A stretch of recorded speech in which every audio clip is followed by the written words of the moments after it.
I'm standing in a field behind the village of Waterfoot, which looks down to the street that I live in. This is a good place to continue our Christmas reflections.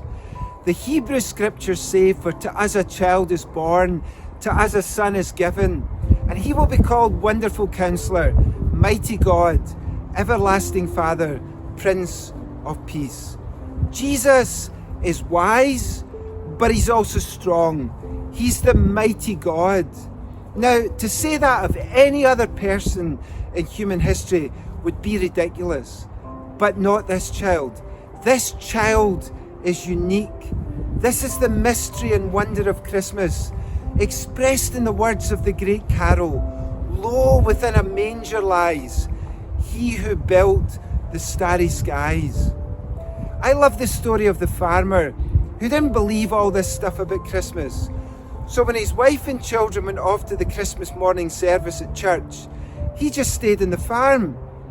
Then it began to snow, so he's sitting in the kitchen enjoying a cup of tea when all of a sudden there's a thud at the window, then another, and to his amazement he discovers it's little birds trying to seek the shelter and warmth of the windowsill.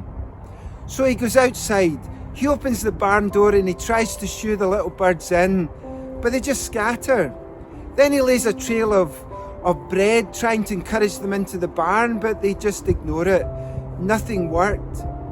He then realised they were afraid of this huge, terrifying creature in front of them. And he's thinking, if only I could become a bird, I would tell them not to be afraid. I would show them the way into the safety and warmth of the barn.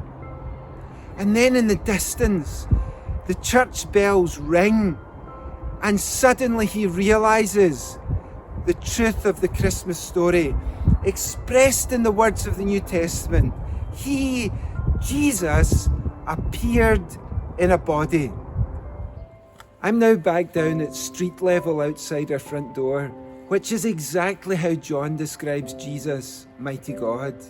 He says Jesus, mighty God, became a human being and moved into our neighbourhood.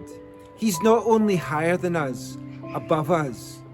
In his coming, he is with and walks alongside those who trust him.